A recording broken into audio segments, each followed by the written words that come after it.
Hello, everyone. Welcome to the Off-Season 365 podcast sponsored by Dynasty Athletic Performance and powered by NC Football Connections. Today, we have a special guest, Coach Gary Freeman, offensive line coach and founder of Major League Dad in Raleigh, North Carolina. Coach Freeman, how you doing today? Doing good, boss. How you, man? I'm well, man. Thanks for having me, man. Thanks for meeting up with me. Anytime that we get a chance to link up, it's all love. We spend a lot of time together, especially at the spring games, talking ball. So appreciate Yes, you for sir. making time to hop on today. Absolutely, brother. Absolutely, man. Absolutely. So before we begin today, give the listeners a quick snapshot of your journey up until this point. Yeah, man. So real quick, just originally from Virginia. So shout out, 757 area. Came up in Tidewater area. So Bubba Chuck, Mike Vick, who just got an off the state job, which is crazy.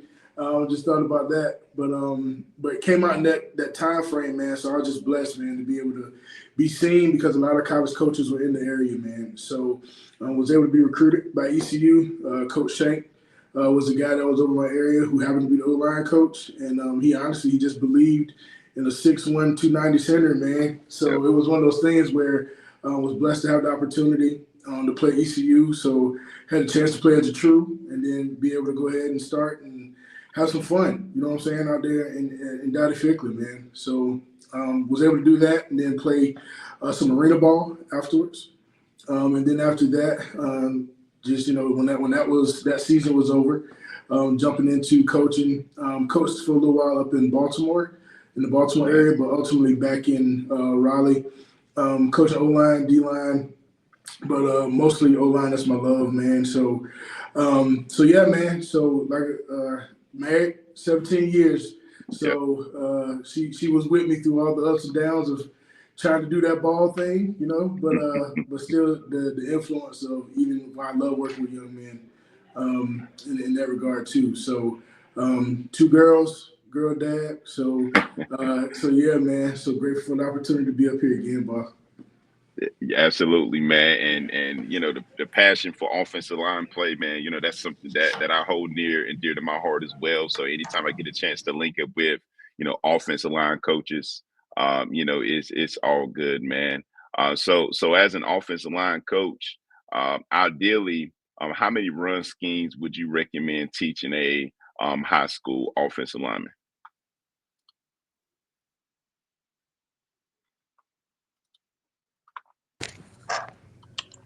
Hey, Oh, Big what's up? G. Yeah, what's up? Hey, man. So sorry, man. I don't know what's going on, man. My internet, but so I missed the last part. I apologize, Yeah, bro. my bad. Yeah, so the question I have for you is, you being an offensive line coach, ideally, how many run schemes would you recommend teaching a high school lineman? Yes, sir. So my rule of thumb is really in between 3 to 5 schemes. And when I say that in terms of kind of encompassing everything that comes with that. But one of the big things that I try to hone in on is the actual intellect of my guys. I think that's something that's huge in terms of being true to the line that you have for that time frame, right? So if I'm on the end of we have 3 schemes, we're just going to learn this, we're gonna be great at it. They're going to feel comfortable with it so that they can just go play ball. And then that gives me a chance as an O-line coach also to worry more about, feet, hips, hands, eye level, all that kind of good stuff. So usually in that 3, moving up to that 5 range will be also that elite intellect aspect along with elite athleticism. So that's something that is really, I think, is key for me in terms of, man, being able to have fun, obviously, Yes. but at the same time, just being free. You know what I mean? Like knowing that we can scheme up things. They understand where their feet need to be, where their eyes need to be, where their hands need to be, where their body needs to be. So actually taking that time in around that 3 to get it down, get it down pat. That's something that's really key. So, like when I was coming up, Coach Shank, he had me watch everybody. Yes. Yes. So when even I don't know if you remember, but we had those tests on Fridays and all that good stuff, man. But he used to make me draw up everybody. So Everything. Yep. receivers, running backs, where the quarterback eyes need to be, had to write it in, and that really helped, man. It helped me in terms of how to turn protections and stuff like that. So I think that's something that if I can hopefully pick that up on my guys and can see Hmm. that and pinpoint that, which I think is huge in the coaches, approach to our guys. That's something that I really try to hone in on, which now moves that needle up to the five, which I was saying. So that base being three, but also 3 to 5 is kind of the scale. Yeah, I agree with you that man. From what I experienced, I mean, three, that's the bare minimum, but the more they can handle, the more you can add on to it. But you're not allowed to exceed three until you show true mastery of those three. And some years in Absolutely. high school, you might have to stay there. Yeah. But in other years, you might can add a little bit more. But I also believe what you say. When you're talking about a conceptual, like you, Coach Shank. He would spend a lot of time together. So some of my best friends now are offensive linemen because we spend the most time together there. I mean, I Yeah. remember sitting in the film room talking about protection, getting barked at because I'm not on the same page with the center, right? So Yeah. Yeah. that stuff is very, very important, man. Yeah. Absolutely. So, so, Absolutely, so, bro. in your opinion, in order to be successful in college, Yeah. what fundamental tools must all high school offensive linemen master? Yeah, man. And I don't want to sound like a cliche here, but I think the biggest thing is no matter how elite your athleticism is, no matter Yeah. how elite your intellect is, no Hmm. matter the pedigree of the school you feel like you came from, whatever, man, you Yeah. have to be coachable Yes. because at some point there's going to be something that could tax you, or there's some scheme, there's some, and then down to personnel, that you worry more about in college ball, and who's in front of you, who you got this week, Uh, who's their backup. You know what I'm saying? Like understanding the importance of being coachable, and not necessarily to the point of you can't express yourself or you can't like have ideas. That's not necessarily what I'm getting at. Is in all of that, yes. encompassing the aspect of taking in information, right?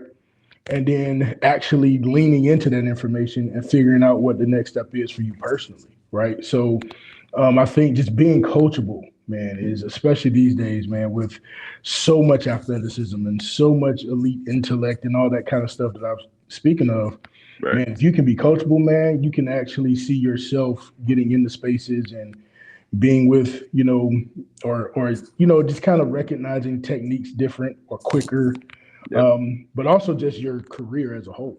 You know what I mean? Yes. So, yeah, that's why I say I know it kind of sometimes you go to a lot of clinics and things of that nature. You hear you need the kids to be coachable, but actually sitting down and like, hey, really digging into this is why you need to be coachable. You know what I'm Uh, saying? Because your career is depending on your ability to be coached, right? So, I think that's huge for me. That being coachable is huge. yeah, I agree with you on that, man. Being coachable, I personally think that that's number one because at the end of the day, there's going to be times where, let's say, your positional coach might state their opinion, and you, as a player, might not agree with it, and Right. that's okay. But the reality of the matter is if you want longevity in this high school, college, and beyond, it all begins with you listening to your coach, and it's cool to give feedback or to give suggestions, right? That's perfectly Absolutely. fine. Yeah. But once the decision is made, it's made, and that's just how the game goes. So, um, Absolutely. so segue to run game, man. Yeah. In your opinion, what is the difference between zone blocking, gap blocking, and man blocking? Yeah, man. I'm gonna put it to you how I like to put it. Um, if I'm gonna man block, that means I got some monsters, right? Because Yes. I feel like they can handle their own. They can handle the scheme as Mm, well as the person in front of them. That now mm, that's a to me that's a tall task, mm. just to be honest with you. So that kind of leads into gap blocking, where if we're kind of missing or don't have as much of the monster in terms of that dog, and I use those terms loosely, to be honest Yeah. with you, but just to kind of give a breakdown of why. Right. Um, man blocking means, hey, I trust you to handle this guy, Yeah. right? Gap scheme is you might need a little help, Yeah. to handle this guy. And zone is we just want to put you in the best position Mm, so that our running backs can be in the best position, right? So mm. I think that's the kind of way I flow with it, if Right. that makes sense. Yeah. Just because you have so many dynamics that can go into a run game, Yes. and then and just kind of looking at what do we have, personnel wise, and then how does that best suit our backfield, right? I want to Mm, make sure that I have accountability to the offense as the offensive yes. line portion and offensive line coach. Hey man, let me be accountable. We have this, we have this on the edges in our tackles, but maybe we don't have this inside interior. But Mm. this is why zone might be better, so we can highlight this. Or so I think that's a big part of it, man. But yeah, if I could go man all day, good gracious, we could do some things, brother. But yeah, so that's kind of like my progression, I guess you could say, with that in terms of personnel. Yeah, yeah, I agree with you on that. And I will say from the back end perspective, um, gap gap is a lot easier to see than Mm-hmm. zone. Like in order to successfully implement a zone, obviously the guys up front has to know what they're doing, right? But the Right, backs have right. to have vision. And if the Yeah. backs struggle with vision, I would not recommend trying to teach him zone. Mm-hmm. Backs, at the end of the day, you just want backs to be backs. So if you find success with that gap stuff or maybe man stuff, right? If you got the Yeah. dudes up front, then lean on that, like you just said, you Yeah. know. Mm-hmm. So in your opinion, which of these schemes is hardest to master in high school? Yeah. Oh man, I think you kind of hit on it too. To be honest, the zone, Hmm. because Yeah. you kind of rolling the dice to me Yes. with with high schoolers and zone. You know what I mean? Because you're depending on elite vision from Yes. your back, but also from up front, depending on how we're zoning up a certain type of front. Yeah. I'm depending a lot on them to actually get to second level, get to where they Yes. need to be, get their head where it needs to be on a Mm. guy, three, nose, whatever, right? So I feel like that's honestly to me, that's rolling the dice kind of tough on that zone and with a group of high schoolers, to be honest with you. So that's just kind of my thoughts on that one, man. Yeah, well, and entry points change as well in the backfield. Wide zone, right, is different Yeah. from inside zone, So Hmm. there's a lot of teaching that goes into it, man, and you got to have play action off of that stuff too. So, Yeah, yeah. so in your opinion, which of these schemes is the easiest to master in high school? Yeah, man. To be honest, I'm a little, half and half between man and gap, just Okay, um, because of the amount of double teams that you could probably get with well between the two. But gap, I would think, and you can help me with this one. right, But in terms of the response of the back that we have, right? yes, Or the backfield is going to be determinant on which is going to be easier. If I have the ability with the gap capability with the lineman or man, right, those double teams can mean a lot to a back. Depending on how we get our push. You know what I mean? Of the middle, in angles of our push, all that kind of stuff. So for me, I'm going off of our backfield. So that's mm, something where again I want to be held accountable of what our running backs guys like. Hey, this guy's this guy's this. Okay, cool. yeah. What makes the most sense, and how we dive into that. So that's kind of the thought I have on that one. Yeah, so with that gap stuff, I will say that to successfully run a good gap scheme, backs must have patience. The Mm, language that I've always used is slow too fast through to give mm, those linemen that time to combo up to those backers. yeah, With yeah, man stuff, you're really at the mercy of your line. I mean, for example, if you got some nasty tackles, then okay, cool, we can rock with it. But if you're yeah. struggling at center or at one of your guards, they're gonna get pushed back, and Correct. as a back, you have to be able to erase those mistakes. So I definitely agree with you on that. It's about how you want to teach it, and just going to and just leaning on the strengths of your backfield, and your Yeah, quarterback and your running back. So that segue to pass game, man. So pass yeah. protection in Mm, high school. mm. Ideally, is it more beneficial to teach man on man or slide protection or a combination of both? Yeah, man. So it's funny because when I think about how I was taught pass protection in high school, so this is late '90s, early 2000, Hmm. and it's just so funny to me because um, everything was slide. Like it was Yes. just slide right, slide left, and then whatever Hmm. came in that A gap, handle it. If you had a man Yes. on you, handle it. And it's funny, man, because it's like again, depending on your personnel. Right. And my senior year in high school, man, we had some pretty good guys. We had one guy, Ricardo. He went to Marshall. We had another guy with he went I believe, um, to be honest, a mixture of both. Okay. Um, that would really be more of kind of where I would like to hang out, if that makes sense. Yes. Just because there could be some, depending on 5 step, quick game stuff versus, quarterback needs a little bit more time. Um, I've actually used slide in the bigger um, aspects of that, if that Right. makes sense, Yes. just to give that quarterback more time. And it's again, it depends on my OC, what is wanted, but at the same time, my personnel and what they can actually pick up. Mm. Because, you don't really see as many games in high school Yeah. as you would, on the college level, In especially college pros, level. you know what I mean? But I think a mixture of both. But if I had to give it like percentages, I would say probably 60-40 slide, just Okay. because it's easier to teach man on gap protection, keep gap integrity, um, pick up what you see, all that kind of stuff. So that would kind of be the thought I would have behind that as well.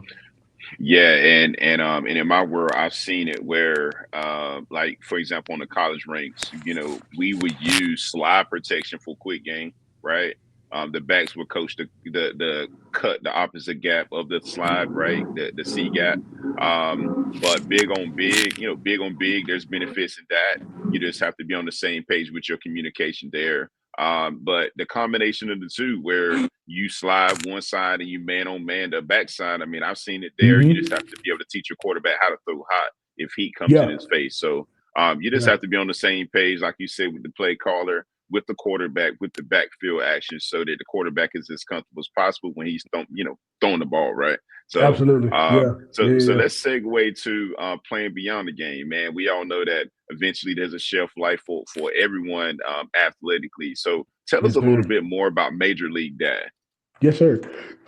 So Major League Dad, to be honest, I work with like fathers in low socioeconomic areas, and Okay. I've kind of pinpointed that over time. So I worked in the mental health space and all that, and I just kind of saw this need where it was more, fathers having the ability to be the father they want to be, but to be honest with you, if they don't have the tools necessary, and to get real with it, if I'm worried about, I have 3 kids, but I'm worried about my light staying on or my water staying on, Mm, it's kind of hard to focus on what my kids need from me from an emotional standpoint or anything of that nature.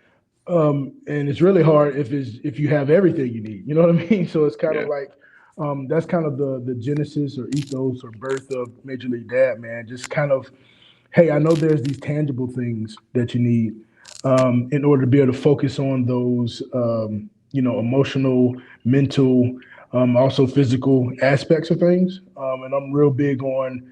I think football has taught me a lot in that. You know what I Mm, mean? Like there's moments when I know I was playing when I just wasn't in the right headspace. It could be yeah. something going on at home, Yeah. but I felt like I maybe didn't have anybody I could talk to about it. Or even if I did, how did I really process that, right? Mm, Did I have next steps after processing it? You know what I'm mm, saying? So a lot of that is what's integrated into kind of the things that I use, the curriculums and stuff like that that we have with Major League Dad. And I like to focus again, just because football is our background, yeah. know what sports kind of teaches you, but those elements are elements that I think are really important in life, right? So if those guys, if they're able to have success in high school and then have success in college, have success in pros, it's kind of one of those things where that's great. But even after, like you said, that time comes when it's, you got to hang the cleats up. Who are you? You know what I mean? Do Mm, you really know who you are, mm, or do you have a pathway that's been built your entire time frame mm, while you excel in this gift that you have in this sport, right? But at the mm, same time, this gift that you might have to one day be a father, even if you're not, but just being productive, mm. right, in your setting with your friends, in your community, to better wherever you are. So that's a big part of how Major League Dad, how we get down in terms of like mentoring, whatever. I love it because it's whatever we need to be is what Major League Dad tries to be. Mm. And we focus on the fatherhood aspect because that's just again a passion of mine from my own personal story. So Nice. that's something that's really near and dear to my heart. So love kind of being that energy from a character development. Even in doing that for a short stint, at ECU, and it's something where even those guys now, like Icy, man, I love that kid, man. Just but the talks we used to have just about life, you know what I mean? Mhm. Like that's something where I pray he's set up, you know what I mean, and emotionally and all that good stuff because the gifts God gives you, man, that gets you into these places, man. But the character is what keeps you. But at the same time, the growth in knowing who you are Nice. is what's going to cause this future projection that you have. So, yeah, man, that's kind of all encompassing of what Major League Dad is about, man. So, just love doing it, man. Yeah, love being able to provide that. Yeah, you do a very good job with that, man. And so to prepare for life beyond high school and college, what can Hmm. high school athletes do now to prepare themselves for their post-playing days? Yeah, man. Man, I would say the biggest thing I would hone in on is investing in who you are in Mm, terms of the gifts you have outside of football. So, for instance, there's a guy I'll never forget, man. When I was up in Baltimore, young kid, great DB, ended up playing I think at Old Dominion. But when I had him in high school, he was a monster with numbers. mm, Like I mean, just he was one of those guys where it's like, oh, I don't know, what's 2,000 times 68 or something, like, you know what I'm saying? And it was just like instantaneous. Oh yeah, it's this, and I got to pull out my calculator on my phone and try and figure it out. But he was just like that with numbers. So it was one of those things where, to me, it's our job to be looking out for that in these guys as well. Like, yes. what other things are they good at? Hmm. Hey man, you know what? When you're all said and done, man, what do you think you can do with those numbers? Yes. And that was something where he just like, I don't know. And now I know he's actually a financial advisor.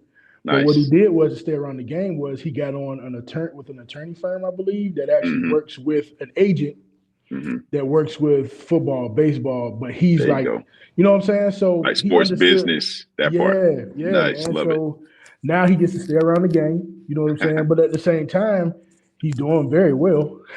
But it was just kind of going all the way back. You know what I mean? To the I believe that was like 2013. Hmm. But just seeing like, man, this kid is he's almost my example because he was just like, wow, like this dude with numbers.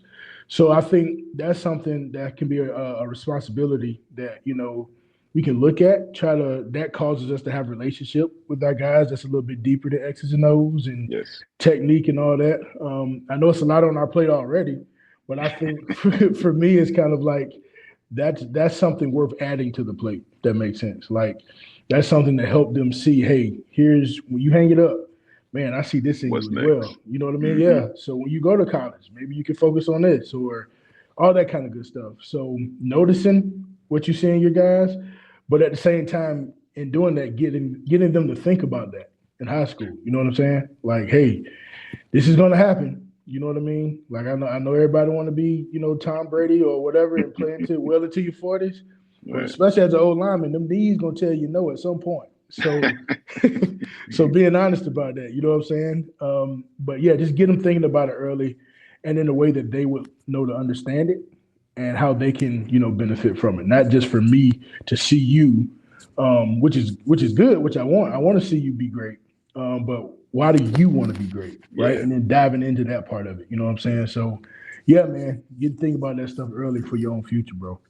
Yeah, and that's funny that you say that because that's something that I enjoy doing in the high school ranks. I mean, if there's a Hmm. a guy that's highly recruited, et cetera, congratulations. But it never fails. I always ask them, okay, what are you gonna major in? All Yeah, right, what's next? And hey, play for 20, 30, 40 years. Do your yeah, thing, man. But eventually when it ends, you're gonna need something. So I absolutely enjoy talking with our student athletes about their life beyond playing. Make no yeah, mistake, man. While we playing, our goal is to win every single game. I want you to absolutely. experience championship cultures, etc. But what's next? What's Absolutely, bro. next? You know, so Yeah. so we're definitely on the same page about that. So before I let you go, man, what advice would you give a to high school or college coaches looking to give back to their communities? Yeah, man.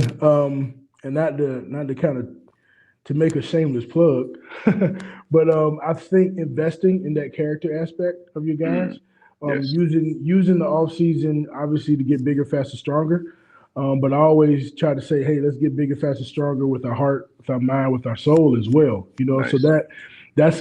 that character development is crucial to any head coaches or coaches in general. Aim for their guys. I believe that with my whole heart. Like I know we want our guys to go be the best they can be. Yes, So any kind of character development that can help off season wise, I always say off season just because in the season, it's a lot going yes. on. You know what I mean? So Yeah, a lot going on. a lot going on. So just I feel like just having that background kind of helped me kind of see like that's where I kind of tailored a lot of Major League Dad stuff in terms of working with high schools and particularly football teams. That off season time, man, whether it's a couple weeks or whatever, but having some character development time to focus on the emotional health, the mental health, and what they can Mm, actually, like what are they dealing with, but nice. also to have somebody that the coach could trust Mm. that as you get close to the season, things of that nature, they have somebody else, man, just another brother, another shoulder, another ear, you know what I'm saying, that has the best interest of what the coach wants to do, and ultimately help the guys succeed.